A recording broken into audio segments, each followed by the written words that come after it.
And we are live, everyone, for a new episode of the Electrek podcast. I am Fred Lambert, your host.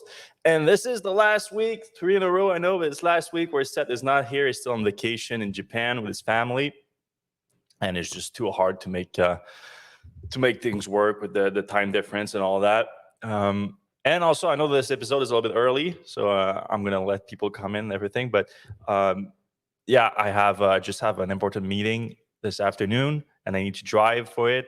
So I need to get on the road right after this podcast and jump into the Model 3 and get there. But that's perfectly fine because we have plenty to discuss today. But we still should have some times to take your question at the end of the night. So if at the end of the episode, so if there's enough people here to ask question, we'll have some time to discuss. So if you have any question, any subject about the EV world that you want us to interact on at the end of the show, you can put it in the comment section right now. I'm going to remind you of that a little bit later on.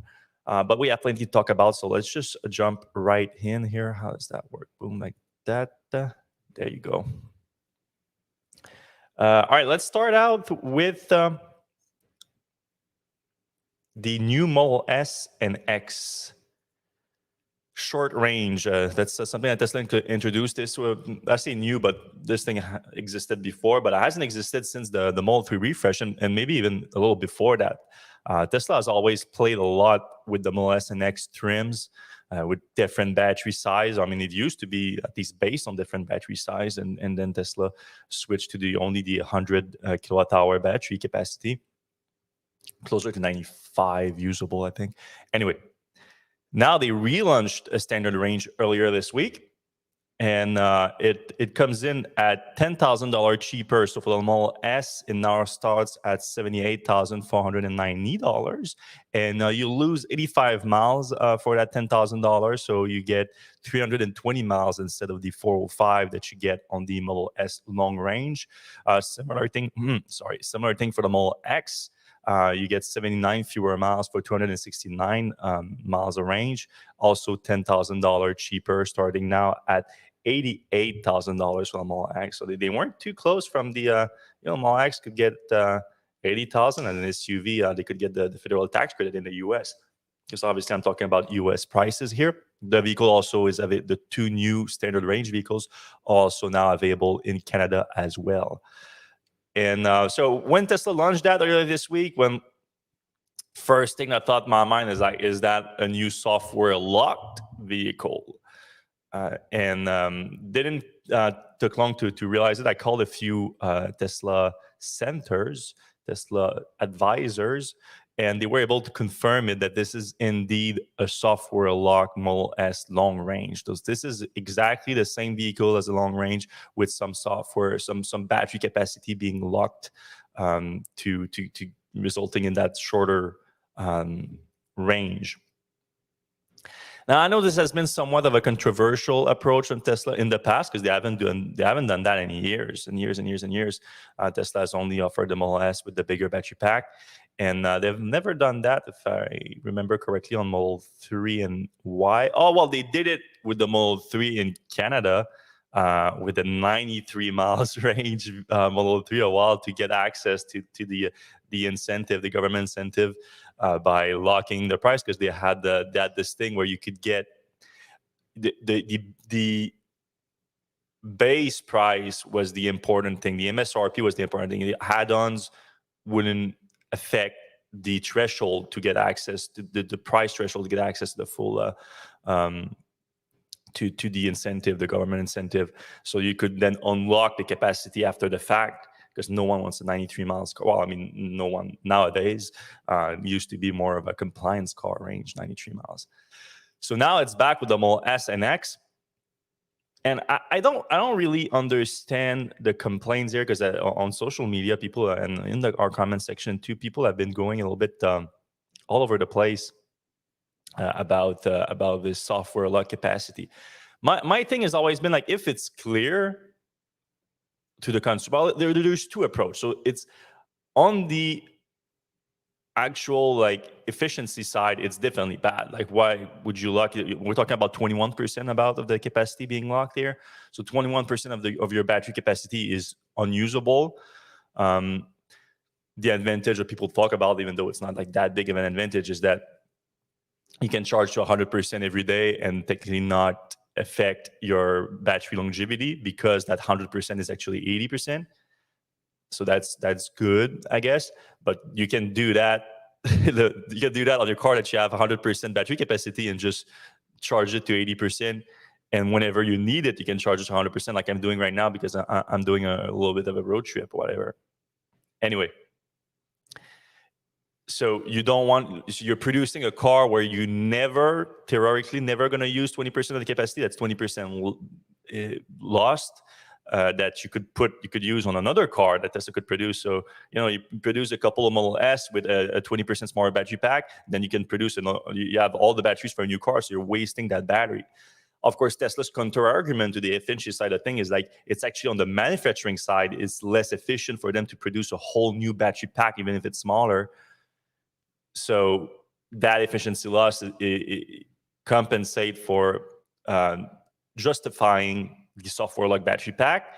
And the argument is also, at the end of the day, everything's going to get recycled, so it's not like it's completely lost. Okay, I get out argument. Also, even though some Tesla advisors, I've heard other people, because I called two, and one of them told me that they didn't know. No one told me directly that the Tesla would never offer an upgrade, like unlocking the range after the fact, after delivery, which has been the case before. That's what they've done before. You can pay after the fact. But they've told so to some other people, which I wouldn't take those comments with a grain of salt, because it makes no sense to me. I think Tesla will offer eventually the unlocking of that battery capacity, because otherwise they're leaving money on the table. And I don't see Tesla doing that. Like, why would you? Because right now they are selling those cars, those Model S and X, maybe not at a loss, but close to one, because they are producing the long range Model S, so it costs the same as them producing a long range Model S, but they are selling it for $10,000 less. So they're leaving that money on the table. So I'm for sure, maybe not right now, but for sure in the future, they're gonna open it up to get access to that 20% lock capacity, I think. Now on the consumer side, so some people are frustrated about the fact that, okay, Tesla is selling me a car and the capacity is there, but it's just software that's locking it. So I bought the car. The car is mine. Tesla has written software that locked access to some capacity that the car I just bought, which is completely mine, because if you bought it outright, like I don't know if loan, technically the bank is involved or whatnot, but anyway, you get my point. If you're coming in knowing that, then there's no issue there. I don't see how you can complain about that. Now, Tesla might acknowledge that there is a negative connotation to this approach of selling vehicles, because it's not clear on the website. There's nothing on the website that says, hey, this is a long range Model S that we've locked batteries, so when we were calling it a standard range Model S or X.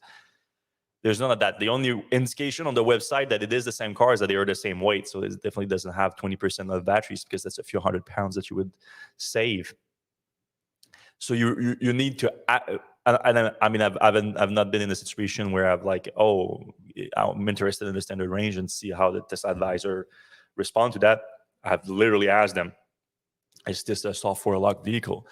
And they said yes. So Tesla is not promoting the fact that it is a software locked vehicle. It's just you have to ask, basically. So that might indicate that there's a somewhat of a negative connotation to it. I would think. So I get that, but at the end of the day, if everyone knows what they're getting into, I don't see a problem. The Cybertrucks, there have been a lot of Cybertruck sighting lately in the last few days. Like, if you're on social media in the Tesla world, all you see is Cybertrucks on trucks. It's getting a bit annoying, but it's worth mentioning, at least to get an idea of what's happening. So last weekend, we spotted 9 Tesla Cybertrucks at the Tesla Gigafactory in Texas. So it was a good indication that some trucks are coming out of the factory. That's nice. And then since then, a lot of trucks have been spotted on the road. More than 9 on truckloads, basically. So they've been truckloads shipping out of Gigafactory, Texas. More than 9 at this point. because 9 of them has been spotted yesterday in Fremont factory. So Tesla sends a bunch of them in Fremont, and some of them are spotted in Arkansas and Indiana. So they're going northeast.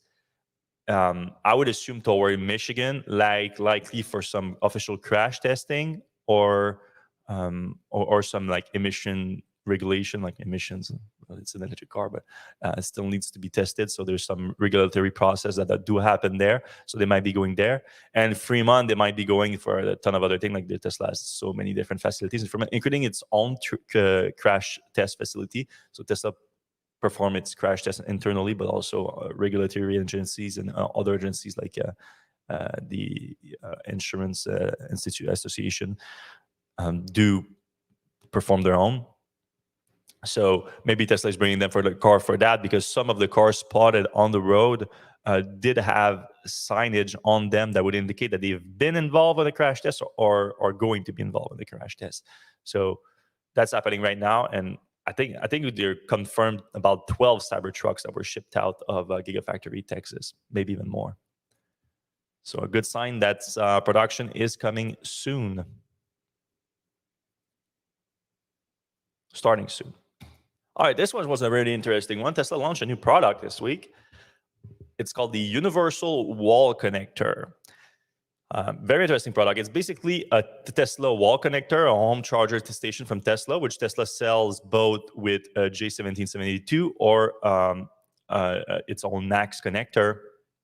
You have the option of one or the other. Now you can have both on the same one. And it's not a dual connector. It's basically a magic duct, like the solution that Tesla has on the supercharger, where you have the receptor as an adapter connected to it. And if you just unplug the handle, you get a NACS connector. And if you press another button, or in the case of the magic duct, is through the app, you unlock it through the app because like you don't want anyone to leave with the adapter. But this is for a home station or a commercial level 2 station.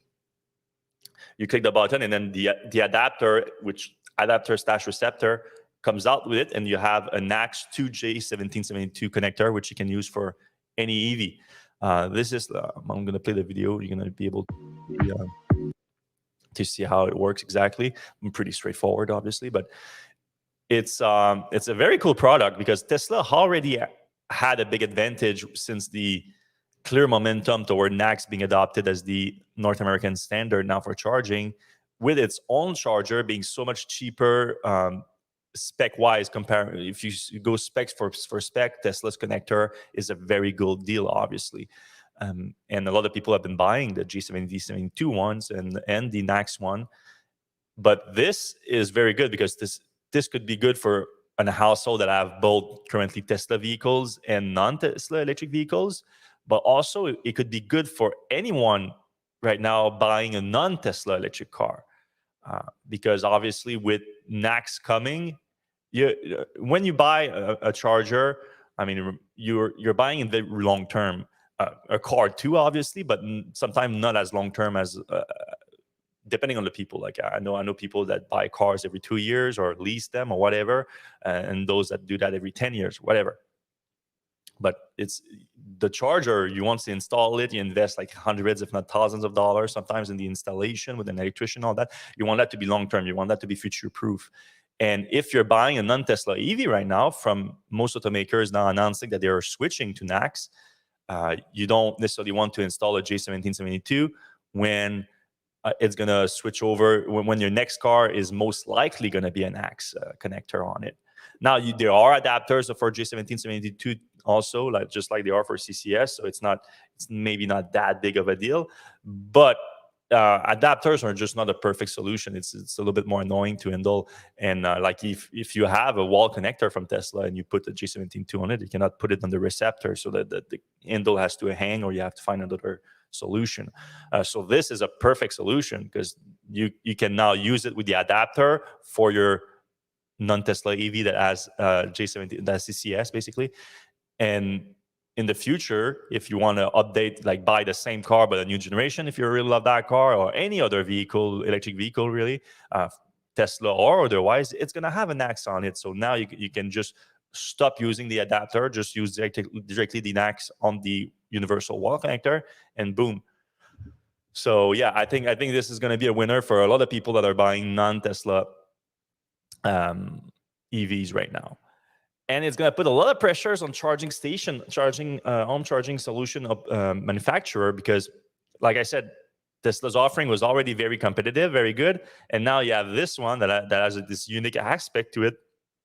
That's very nice, and it's still pretty cheap, $595, like $600 for up to 11.5 kilowatt home charging station that is Wi-Fi capable and all the nice features. It's just going to be very hard to compete right now against that, I think.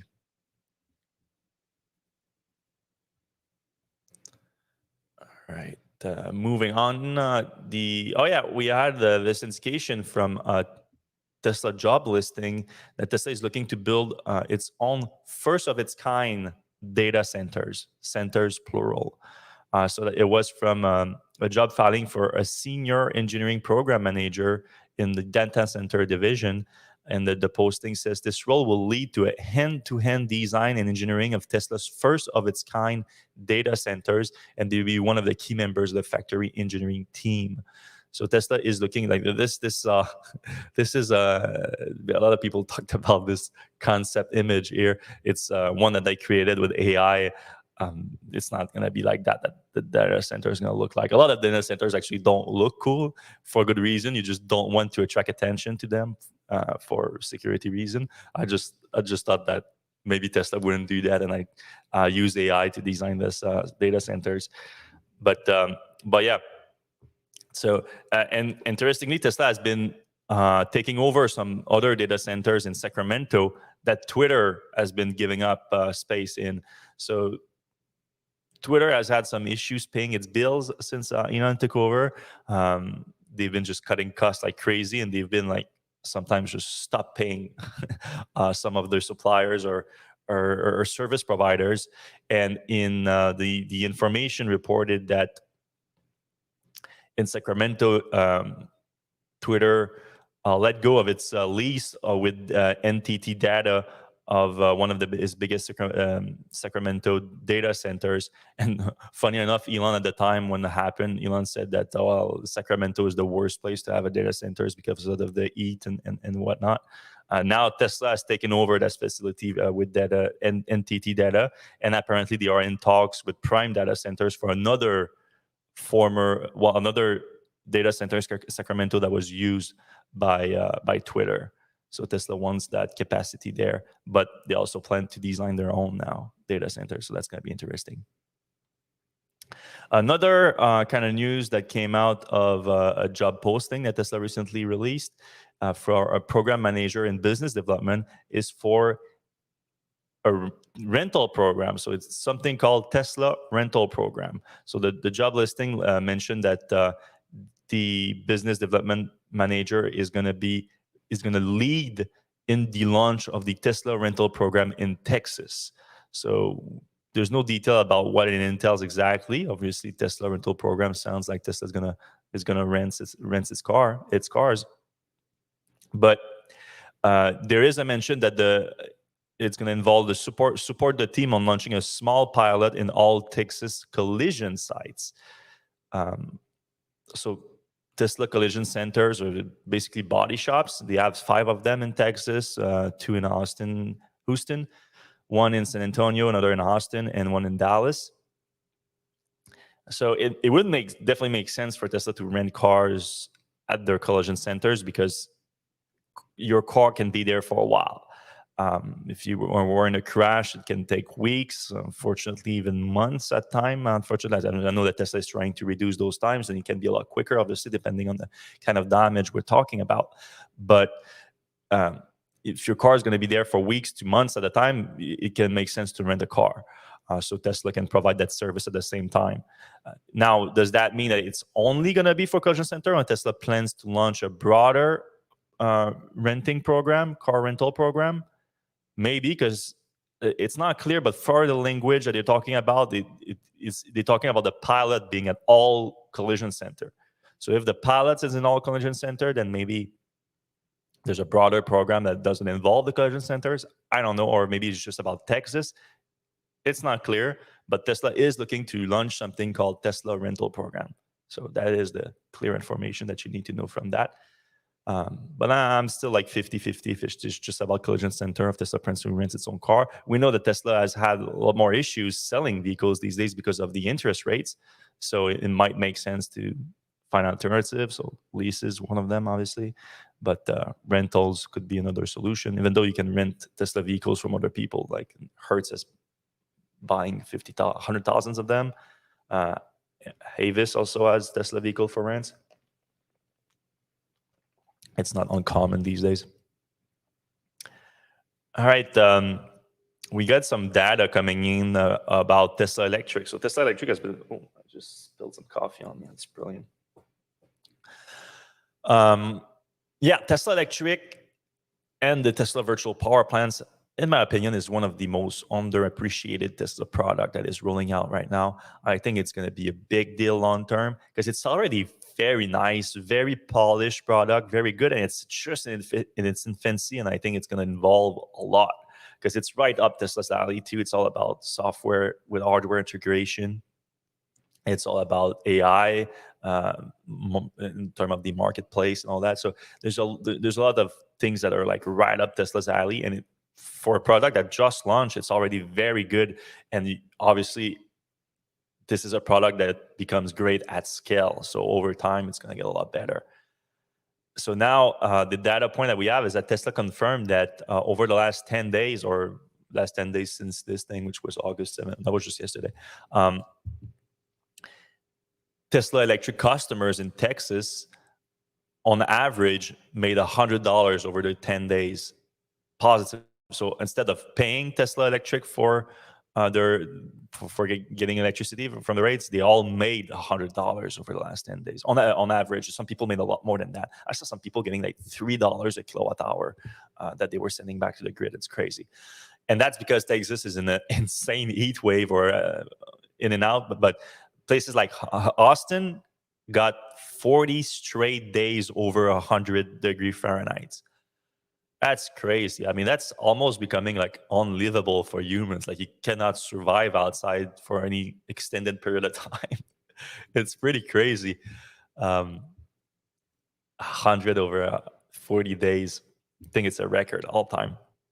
Anyway, so that heat wave results in a lot of people running their ACs, a lot of pressure on the grid, and the electric utilities want to turn up their peaker plants, which you don't want to do because, one, extremely expensive, two, inefficient, but less efficient than bigger plants, so more polluting.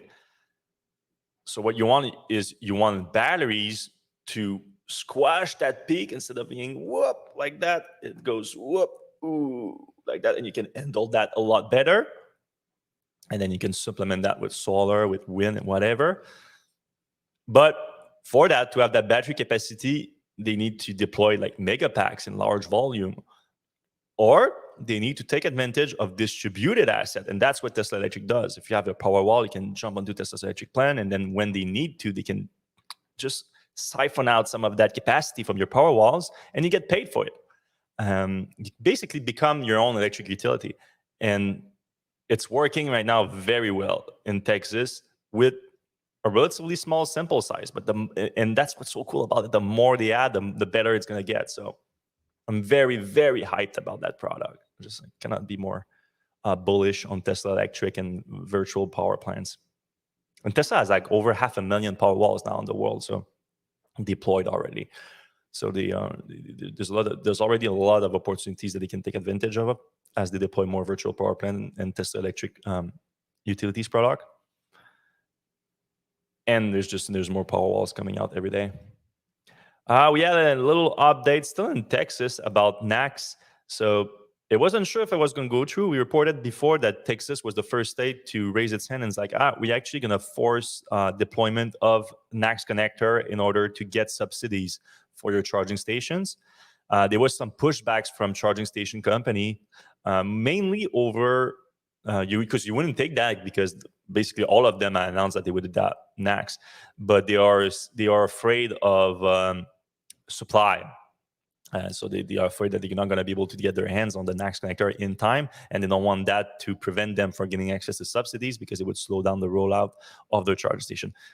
Like a reasonable complaint, but so it pushed the vote from the Texas Department of Transportation and the Commission to adopt this new initiative. But this week they went ahead with it and they approved it.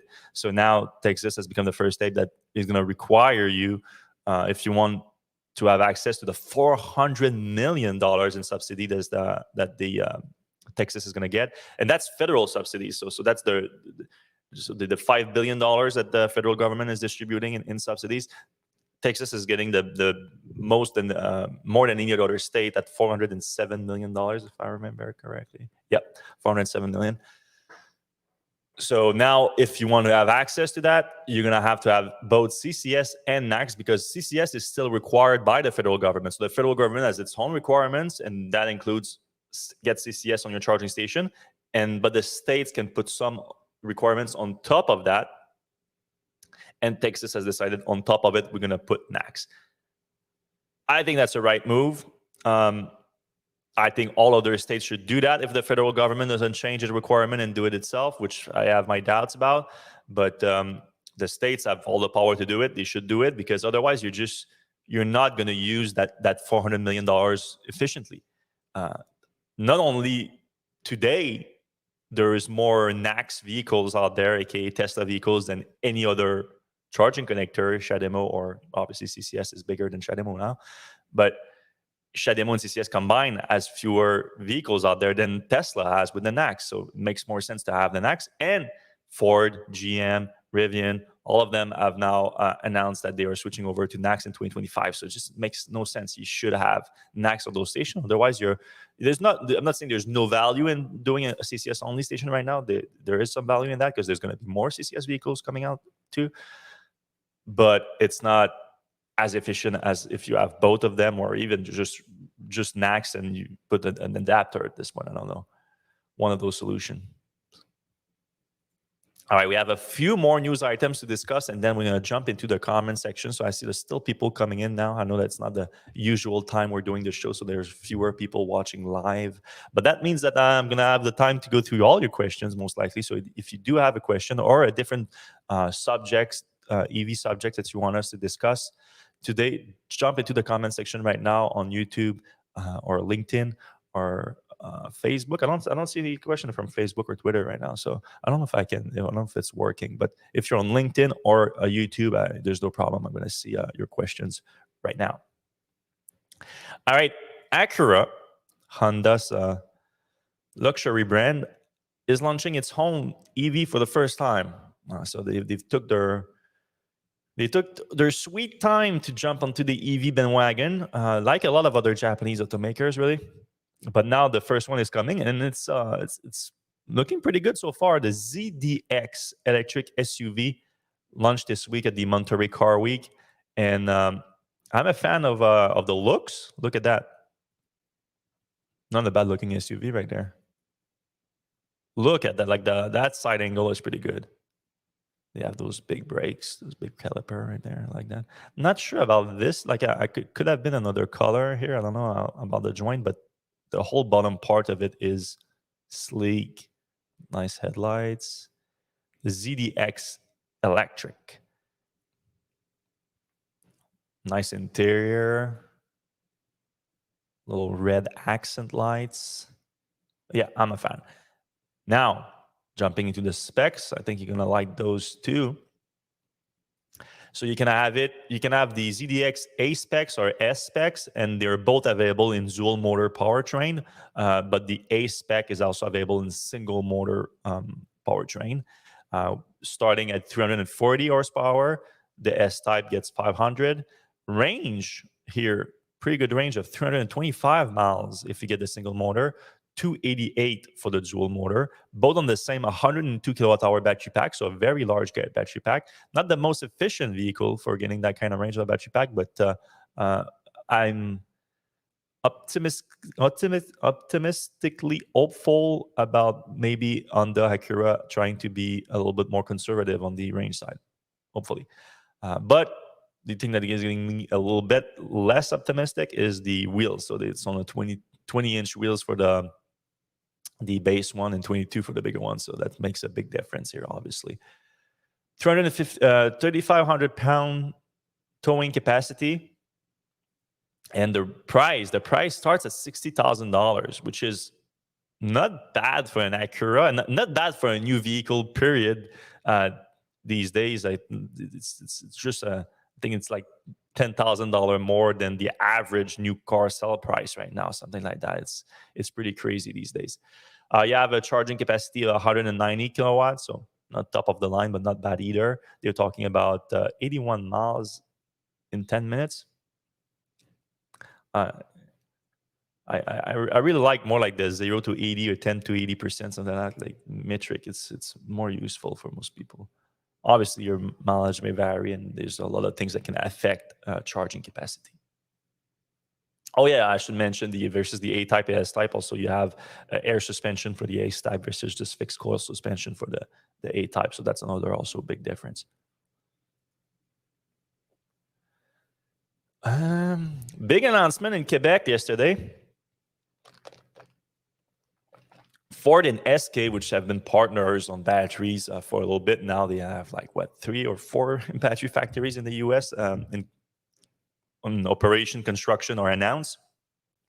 Now they're announcing a giant cathode factory. With cathode is a big part of battery manufacturing. In Quebec's Battery Valley in Bécancour, we've talked about Bécancour a few times. It's been called right now the Quebec's Battery Valley because of all the investment that's happening in it's a very little town, really. It's a little town, but it's just on the other side of the river from Trois-Rivières, which is a much bigger city.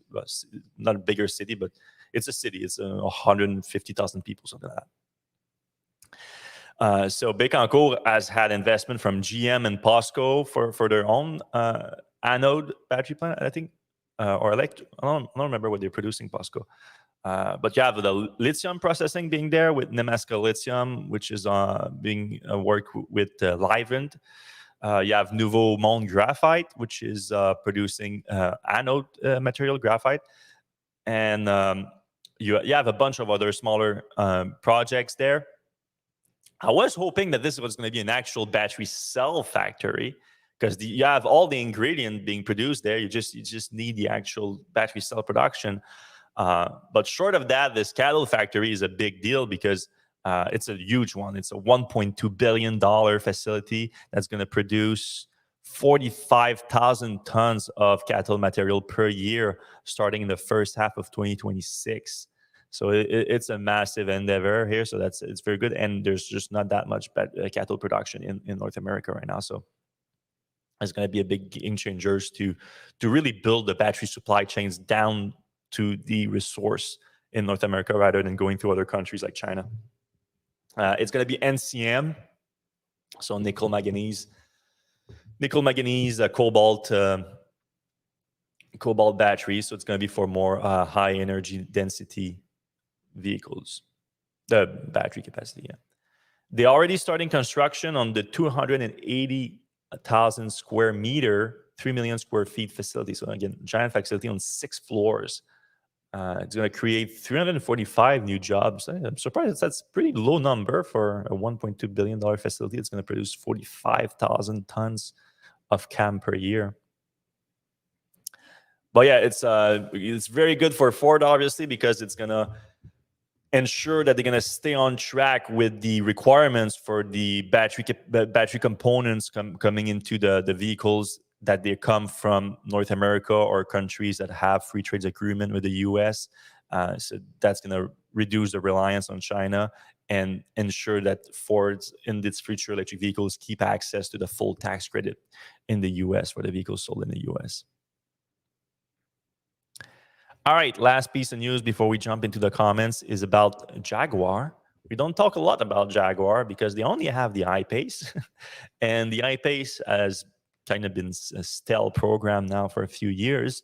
And of course, there was the recent battery recalls, over the fire issue or fire risk.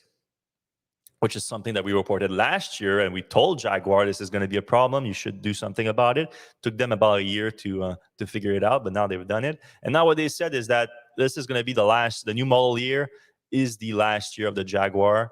It's going to have a new GT version of it, but the 2024 model year is going to be the last year. With the 2025, which is going to be, they're talking about like a whole revamp of the Jaguar brand in 2025, because they want to go all electric by 2030, even though they haven't done anything since launching the I-Pace. Now they are killing the I-Pace for the next generation of electric vehicles that are going to come out in 2025. So enjoy the last year of the I-Pace. All right, let's jump into the comment section. Let's see what you guys have to say. And I appreciate for every one of you that's joining in the show early today. I know that's not ideal if you have like your routine of watching the show live at 4 p.m. on Eastern time. But I appreciate you being here. And if you do appreciate the show back, if you can give us a thumbs up right now, a like, click the like button on whatever app you're watching. It helps the show a lot. If you can subscribe to and hit the notification button to know when we go live. If we ever go live, not at the same time again like this, very useful. And if you're listening right now on your podcast app, if you can give us a 5-star rating on Apple Podcasts or whatever podcast app you're using, that helps the show a lot. It's free to do, takes a second, and we appreciate every single one of you that do it. All right, Patrick says, great to be here. Thanks to be here, Patrick. He's a car sound designer. All right, that's interesting. We have Oan Nguyen. He said, I don't like the name Canada. Okay. That's not usual. Philippe Lavoie says, question, hey, Fred, what's your current expectation for Cybertruck versions and range at launch? Yes. So there's been a lot of rumors about that. Historically speaking, Tesla has been doing with the higher end, but not necessarily the top end version of the vehicles first. Like, for example, like the Model 3 Performance wasn't the first to launch, and so forth. On the Model S, the Plaid, different. So it's different with every car, but normally it's definitely not the cheapest version. It's at least the second cheapest or the top version, either one of those. There have been rumors that the tri-motor was going away and they were going to do a quad motor. So there's a lot of different rumors here.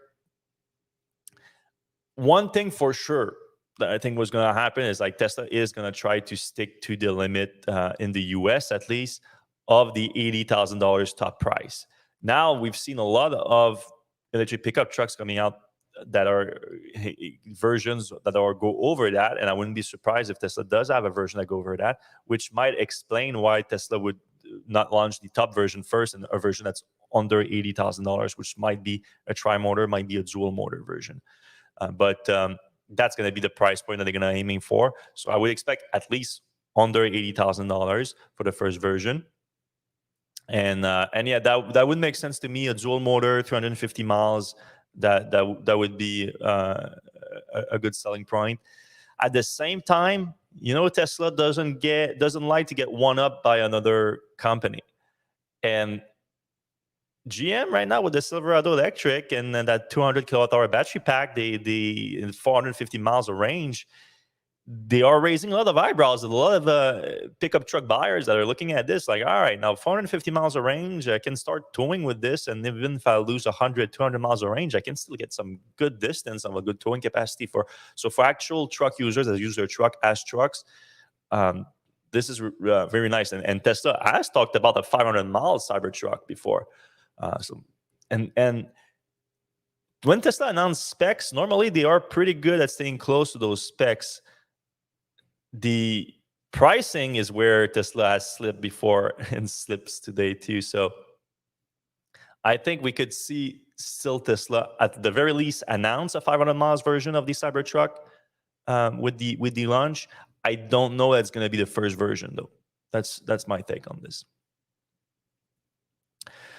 Sudan Sus, how do I contact you? Actually, I want to write AV domain content for your website. Well, we're not looking to hire right now, but you can send me your CV. My email is available on the website. Joe M said, will the standard range Model S be eligible for the $7,500 rebate? No, it won't be. I think, what was it? It's $55,000 for the sedan, I think is the top price. So it's not going to be. Carl in San Diego, a frequent listener of the podcast, says, with GM dragging ass on production because they can't build their custom batteries quickly enough, Honda Acura hitched themselves the wrong partner. Yeah, I mean, I've said it before. I'm not a big fan of those huge legacy automakers partnering on EV platform. To me, it's a bad look. They're like giving up on expertise and production capacity for what is going to be it's not only the future of the industry, it is the present of the industry right now. So when Ford works with VW and GM with Honda and all that, it's like, invest in your own capacity to build these vehicle platform, because otherwise you'll be left behind. I don't get it. Ismael says, any company that announced a new battery factory will see production years down the road. Yeah, I mean, obviously it takes some time to set up production capacity. But if you're referring to the Ford and SK plan, I think they said midway through 2026. That's a very good production timeline, I think. It's not too late behind. It's not too ambitious either. Looks like it's reasonable. Carl in San Diego says, again, Ultium vehicles are all inefficient. GM choose to ignore efficiency and double down on bloated giant brick vehicles, so they have more batteries for every car produced, thus limiting production more. Well, that's true, but I think, like you said, they are having issues like ramping up production right now to large quantities of the Ultium cells. So Ultium cells and battery pack and modules and the whole thing, really. So it makes sense to focus on these lower volume, because it's not just the battery packs that are big and efficient. The vehicle itself is, by its, like the GMC Hummer, it's a low volume vehicle either way. There's not that many people that's going to pay $100,000 on a Hummer.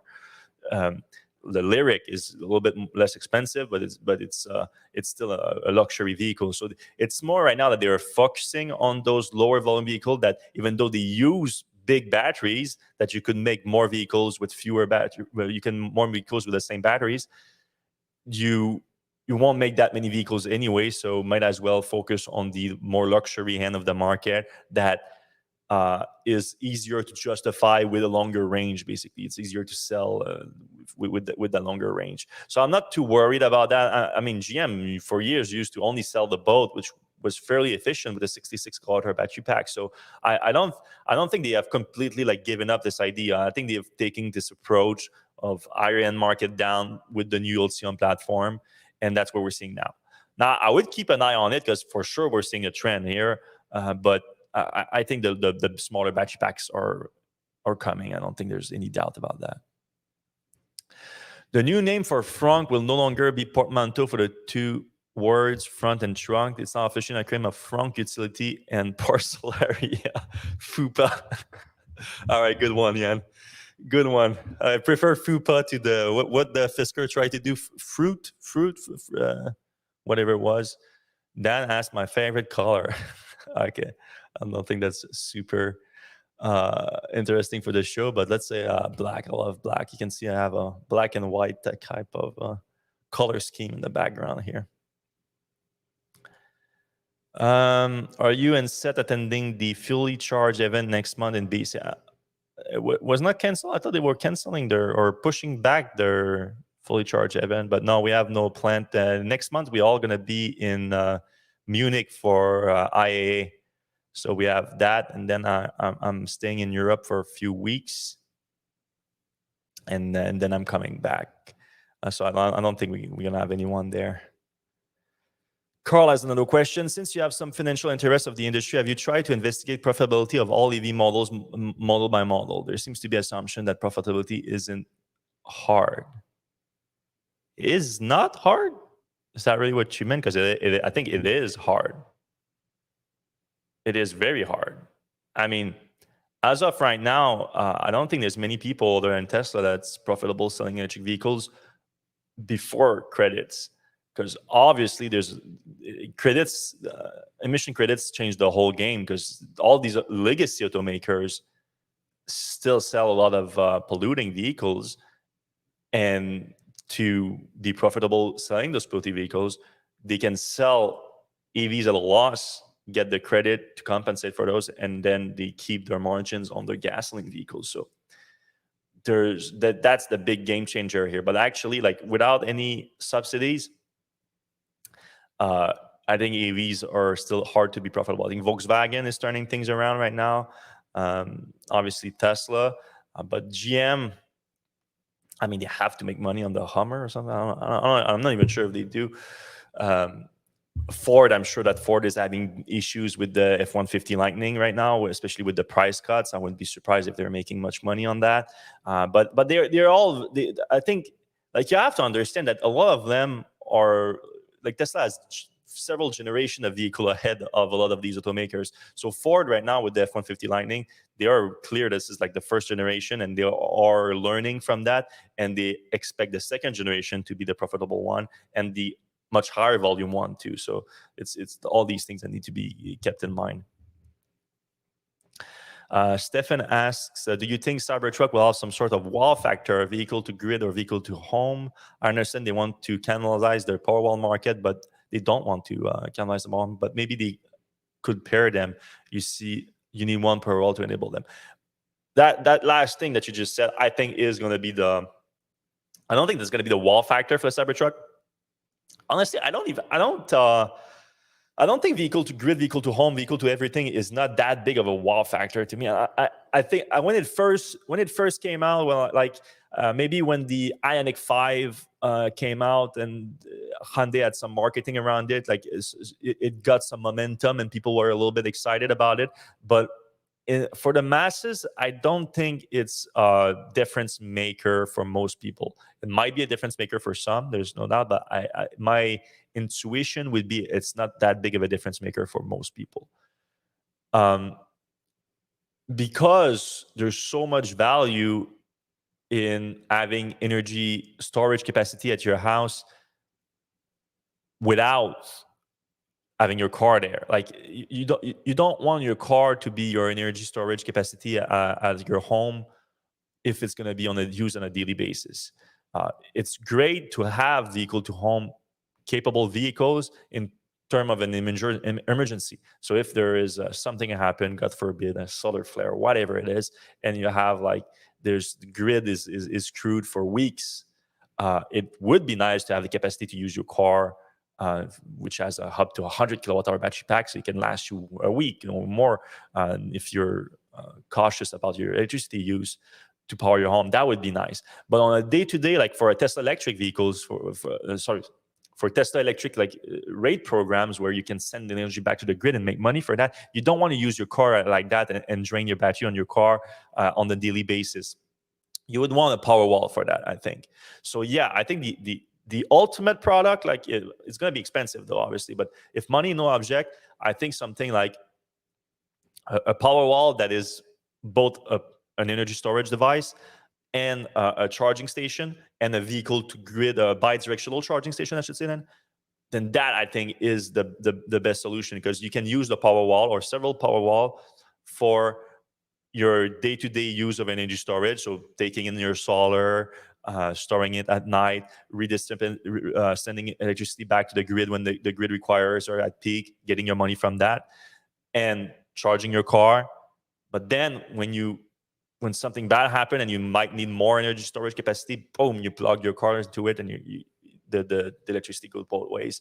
And then maybe you can have also you can charge on solar with it, another Tesla product, to extend that capacity.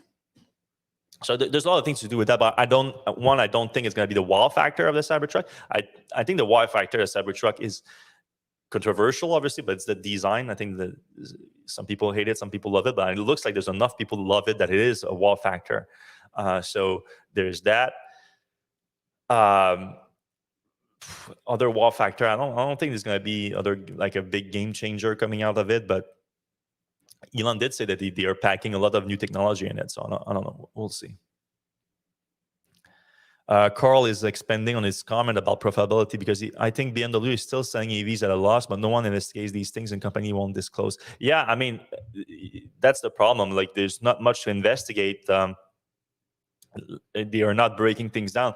The only one that we can get into is like Ford. I mean, I talk about legacy automakers here. Obviously, we can get into like Rivian, Lucid, Fiskars. Like this, these are all electric vehicles.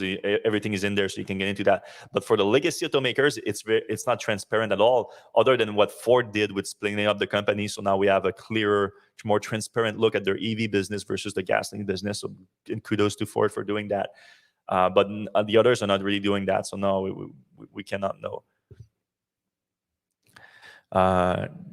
Carl says, thanks for the show. Keeping it going all these years, always helpful to share. Yeah, appreciate that, Carl. And we're working hard to make things happen.